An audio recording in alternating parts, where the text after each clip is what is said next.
baisse, il n'y a pas de problème. Je voudrais tous vous remercier d'avoir répondu présent. Alors, je vais essayer d'oublier personne. Alors, je vais remercier, je vais le prendre dans l'ordre de ma feuille, je ne vais pas faire dans le sens protocole, ça va être plus facile pour moi. Les amis d'EHPAD qui sont venus avec son président, son épouse, la secrétaire Marie-Annick Lécuyer, la trésorière, Monique Maurice, le comité des fêtes de la télé avec Marcel Joly, le comité de jumelage avec sa présidente Marie-Colette Blanchard. Je remercie la presse également. Pour les particuliers, effectivement, alors un particulier qui est quand même bien à l'honneur, c'est M. Foury et son épouse qui a accepté de mettre à disposition cette salle de réception du château de Couëtbon. Voilà, encore un grand merci, on aura l'occasion d'en reparler tout à l'heure. Jacques Fious qui vient d'arriver également, qui est là, présent, tout au fond de la salle, avec son épouse et sa fille. Madame Vester, accompagnée, je crois que c'est de sa sœur. Donc Madame Vester, effectivement, à l'époque qui nous intéresse, Mademoiselle Pielle. Je vais remercier également de sa venue notre député, Paul Molac. Marie-Hélène Herry, donc vice-présidente de l'Oust de la Brocéliande, communauté, conseillère départementale du Morbihan, du canton de Guerre, et présidente de la commission éducation, culture et sport. Guerre, alors le maire ne pouvait pas venir, donc il est représenté par Michel Blanchard, qui est également conseiller délégué affaires scolaires et défense. Comble-Sac, le maire, M. Rico. Les Brulets, le maire, M. Raffagot. Le Toutel, je crois qu'ils sont arrivés. Voilà. Saint-Malo-de-Peignon, à nouveau, effectivement, nous retrouvons Marie-Hélène Herry, maire de Saint-Malo-de-Peignon, Porcaro, Madame Chétaneux, Sylvie, et Monteneuf, avec M. Huel, Yann, et M. Jagoury Damien, qui est conseiller municipal et référent pour le patrimoine. Voilà, j'espère avoir oublié personne. Bien sûr, au micro, Philippe Lécuyer. Alors, c'est vrai que je n'aime pas du tout nommer ni mon nom ni mon prénom. Je suis quelqu'un qui travaille plus dans l'ombre, qui aime être discret, et je crois que c'est loupé. C'est loupé parce que le livre, effectivement, m'a obligé aussi un peu à me faire dévoiler. Et donc, ce que je signais Phulup, c'est mon prénom, mais en breton, parce que c'est Philippe. Et donc, je trouvais ça très joli, en plus, Phulup, voilà. Donc, dans le livre, vous allez trouver Phulup. Alors, ce livre, pourquoi ce livre? L'histoire, elle démarre simplement pour le programme du comité des fêtes de la télé. Et le programme du comité des fêtes de la télé, ça fait presque 20 ans que je m'en occupe. Et effectivement, j'essaie toujours de me rendre agréable en mettant quelques petites pages de lecture parmi les publicités. Et puis pour cette année, je voulais mettre une page sur la télé. Et j'ai commencé mon enquête, j'ai vu Marcel Jouvigné, et qui commence une histoire sur Annick Fillous. Et il me dit, l'école de la télé n'aurait jamais vu le jour sans le combat d'Annick Fillous. Et donc ça va m'entraîner dans une histoire qui va complètement me dépasser. Donc j'ai envie d'en savoir plus. Qui est Annick Fillous? Donc ça va m'emmener sur les traces de sa famille, retrouver des membres de sa famille. Effectivement, j'aurais eu contact avec Jacques Fillous, mais par un pur hasard, puisque sur une liste sur Internet, je prends au hasard un numéro de téléphone et je tombe sur Jacques Fillous. La seule question que je pose, est-ce que vous auriez été à l'école à la télé chez les sœurs? Et la réponse est oui. Comment vous le savez? Je ne le savais pas. Voilà. Le hasard m'a mis sur sa route. Et effectivement, ça a été là aussi une autre partie de l'enquête qui va m'emmener jusque dans l'Orne, où vivait sur ces fins de jour Annick Fillous. Elle est décédée il n'y a pas très longtemps, en fait, Quentin. Elle est décédée en 2017. Et donc, ça m'a fait prendre tous ces petits chemins de traverse de partout, avec cette noria de multitude de renseignements qui me tombent là. Et puis, je me dis, mais ça peut plus rentrer dans le programme du comité des fêtes, c'est beaucoup trop long. Donc, l'idée s'impose d'elle-même, il faut faire un livre, quoi. Et donc, le confinement, il a servi à quelque chose parce que j'ai mis tout mon temps, on va faire plus d'1 an maintenant, pour voir l'aboutissement du livre, de toutes les enquêtes. Donc, il faut aller partout. Et le problème qui s'est posé, effectivement, je ne fais pas un livre sur l'histoire, je ne fais pas du tout un livre historique. Je vais arrêter la musique, et je vais l'arrêter. Hop, voilà.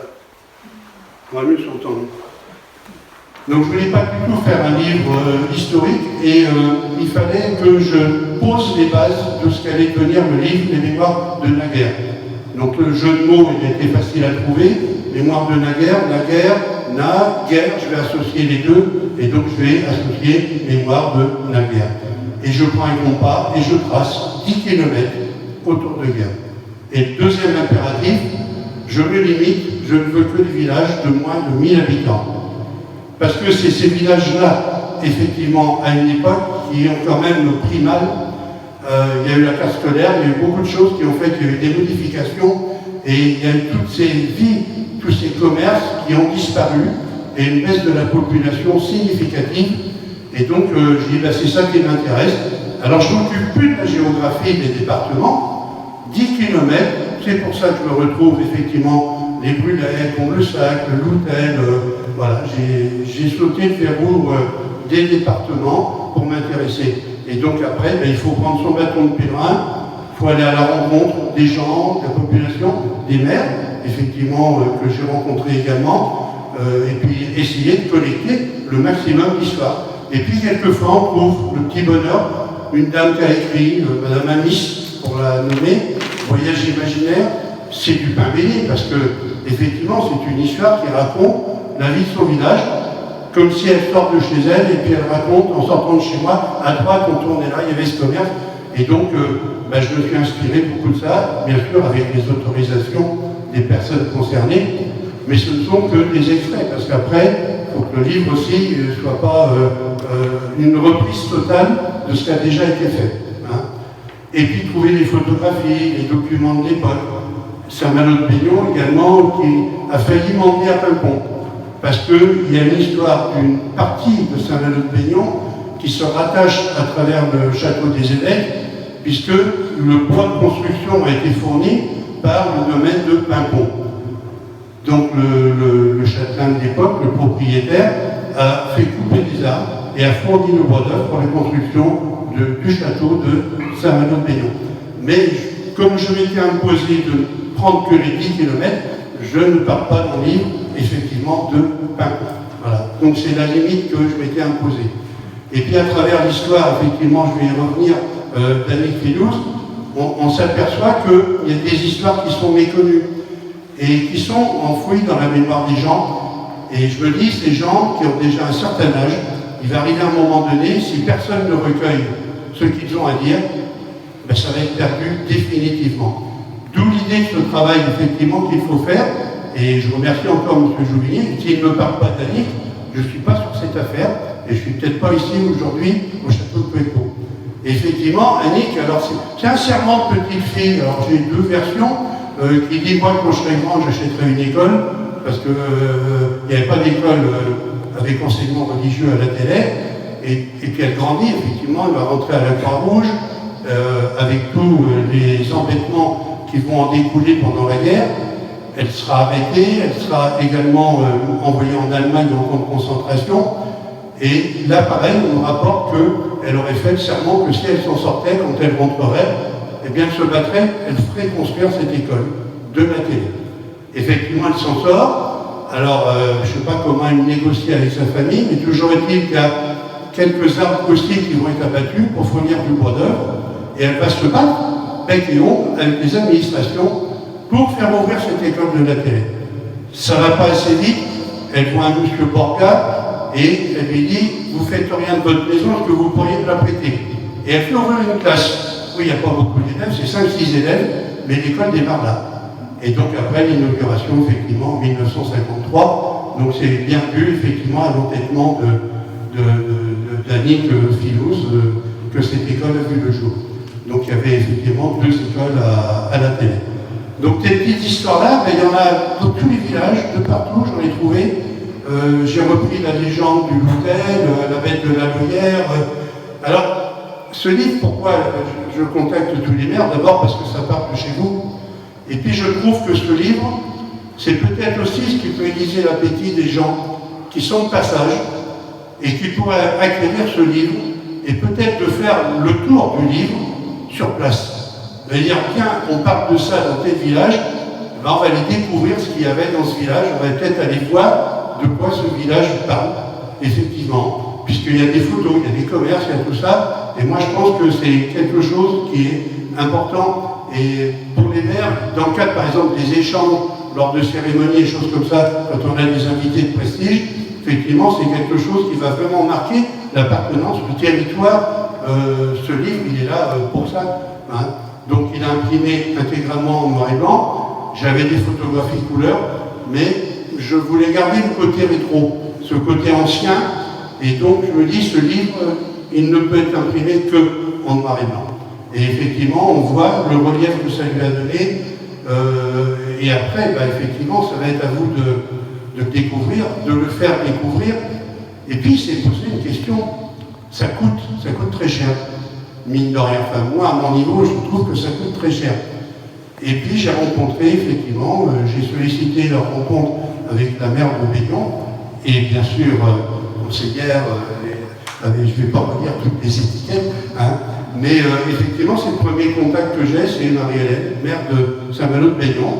Je lui parle du livre, et je ne sais pas, mais il y a eu un déclic qui s'est produit, et puis la réponse, elle a été, je vais réfléchir, mais il y a quelque chose qui me plaît, et effectivement, je crois que c'est 8 jours après, elle me disait, sur le principe, on va vous suivre. Voilà. Et donc, il y a eu une subvention, effectivement, de fonctionnement, investissement, qui a permis, effectivement, de lancer toute l'opération. Et alors, effectivement, qui dit subvention, c'est là qu'il y a toujours le côté compliqué. Moi, je me retire. À partir du moment que le livre est fait, j'estime que mon devoir est accompli, et je ne suis pas propriétaire de quoi que ce soit, puisque j'ai été volé dans le cerveau des gens des petites histoires que j'ai mises sur papier, et je trouve que ce livre, c'est la propriété de tous.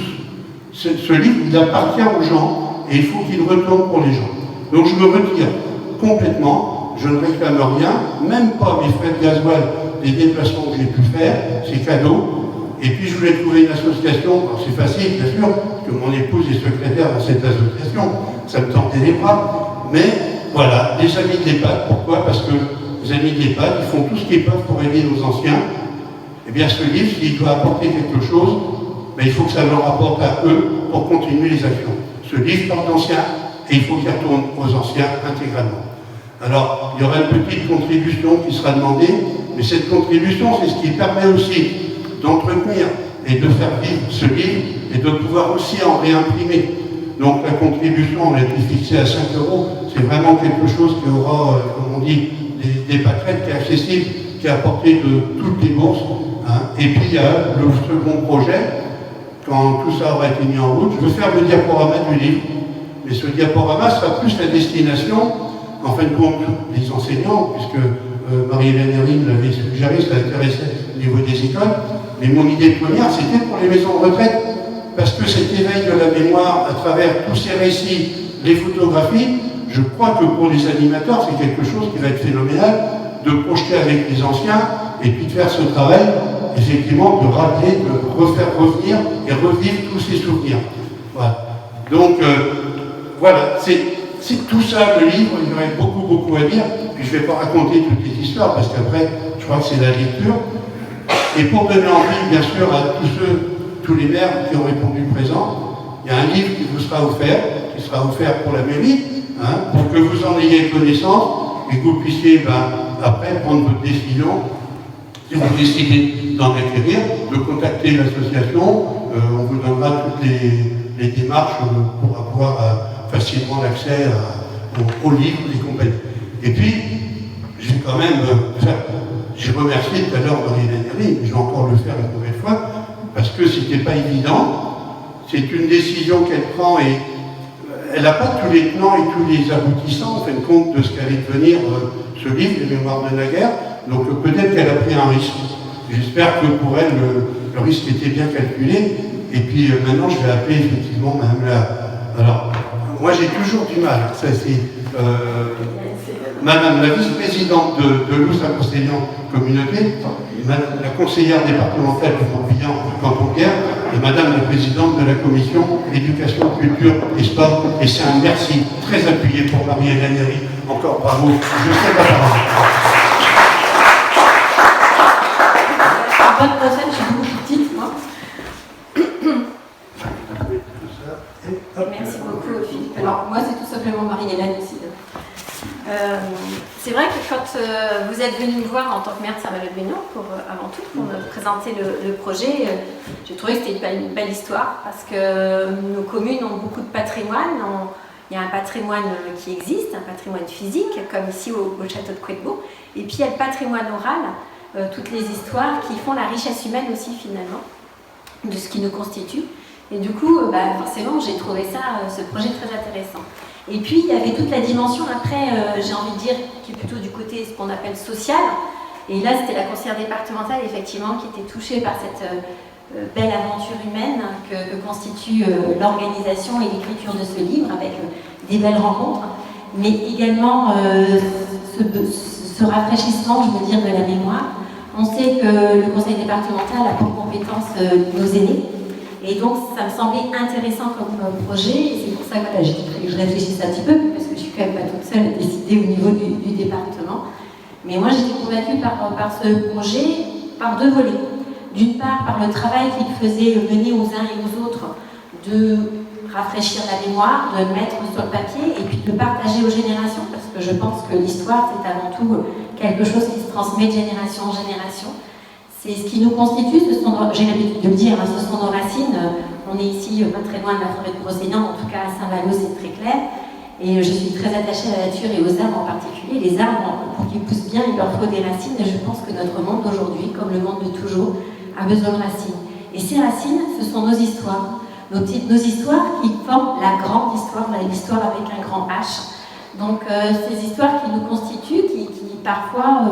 on voit, quand on étudie, c'est Paul qui en parlerait bien mieux que moi, les générations qui sont marquées par des choses qu'elles n'ont pas connues, mais qui ont été portées, et qui, finalement, comme on dit, il y a aussi parfois les secrets de famille, des choses comme ça, qui marquent durablement les personnes.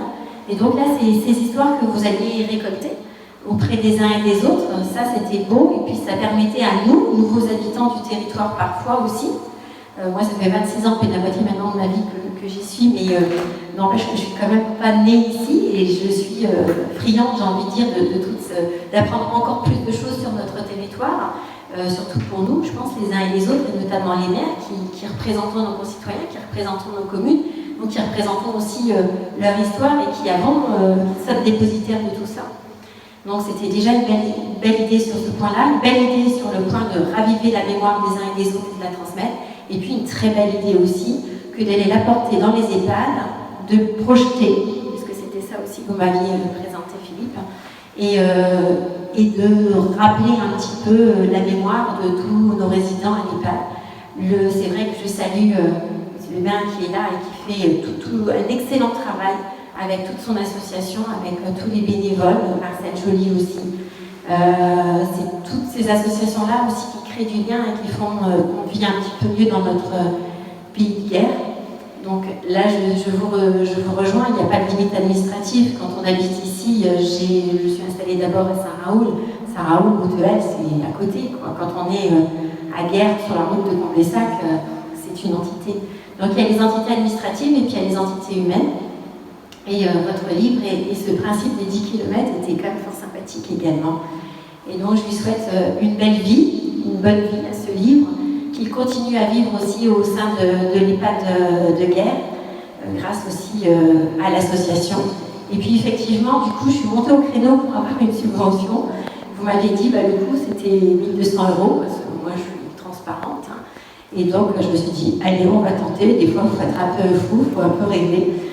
J'en ai parlé au cabinet et effectivement, j'ai dû avoir aussi, comme vous avez eu pour moi les mots convaincants, j'ai eu les mots convaincants.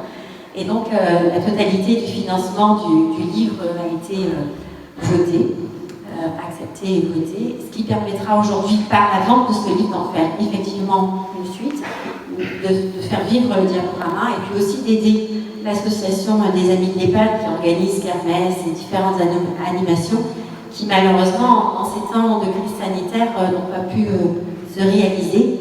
Et l'association fait vraiment des choses pour nos aînés, et ça c'est le principe de solidarité qui doit nous animer entre générations et qui m'anime aussi et qui fait partie, je pense, de notre humanité. Voilà, donc un excellent projet, un très beau projet, et je suis contente que vous soyez un petit peu dans la lumière aujourd'hui aussi, parce que c'est quand même votre idée, c'est quand même votre travail, et même si vous vous êtes retiré après, il faut rendre à César ce qui appartient à César. Bravo Philippe. Merci.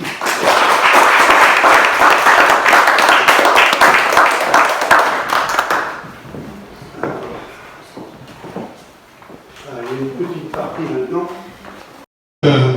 Jacques Filouz a s'approché, et puis Juliette Vestiaire.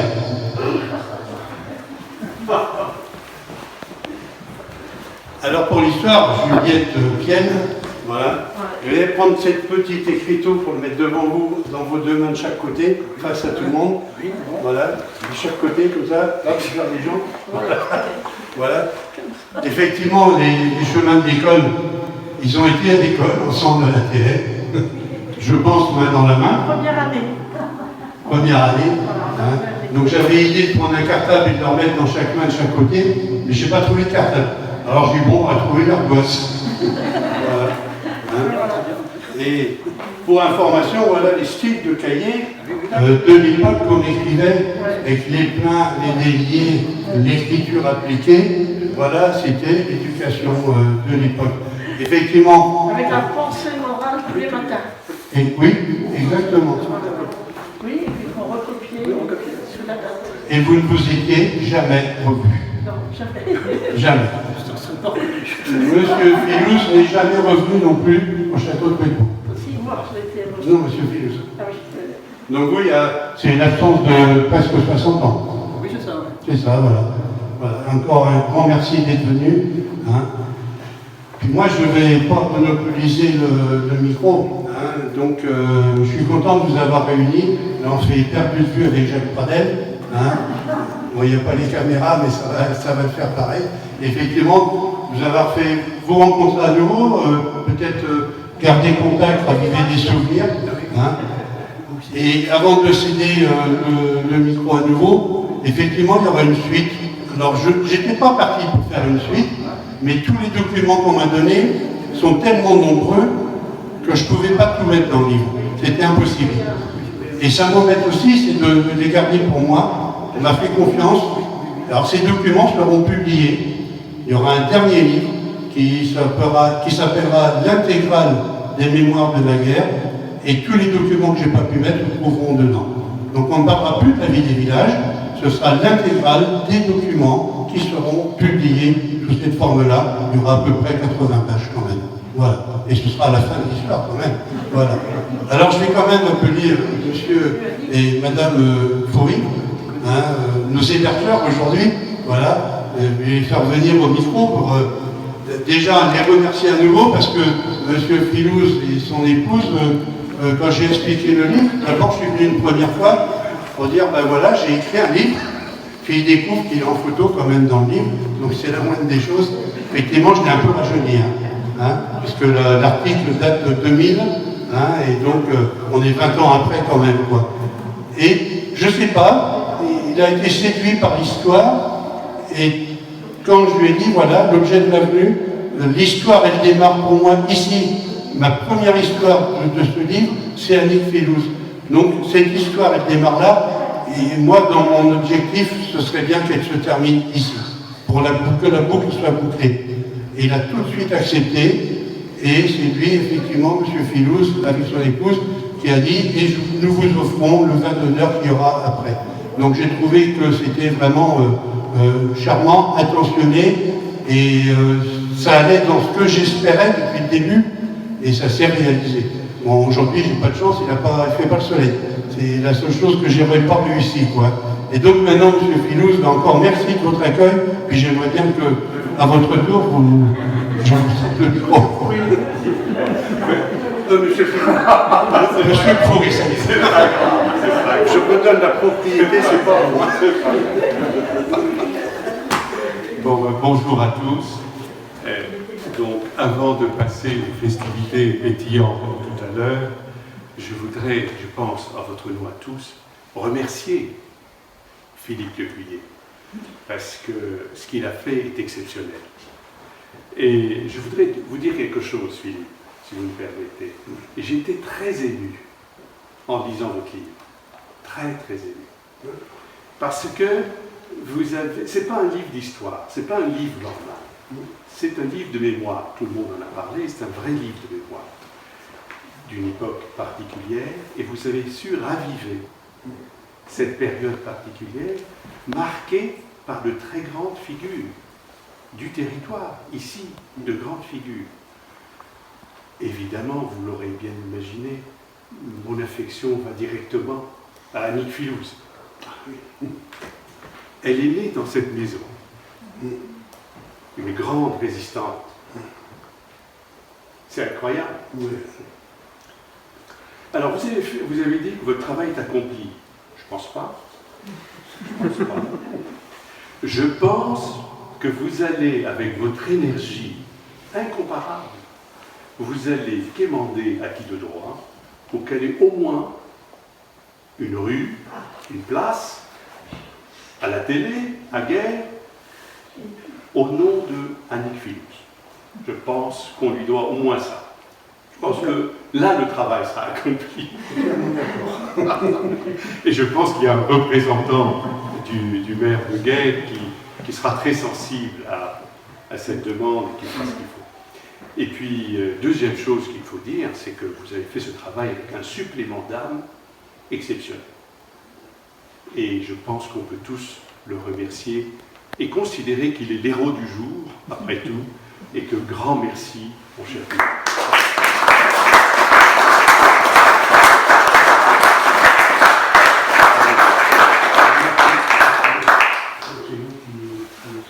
Bon, voilà.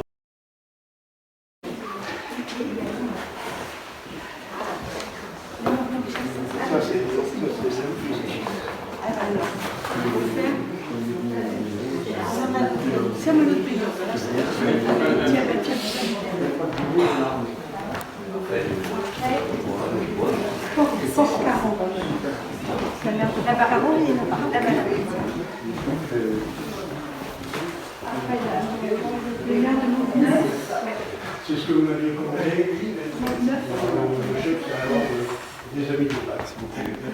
Le maire de Comblain. Vous avez dit.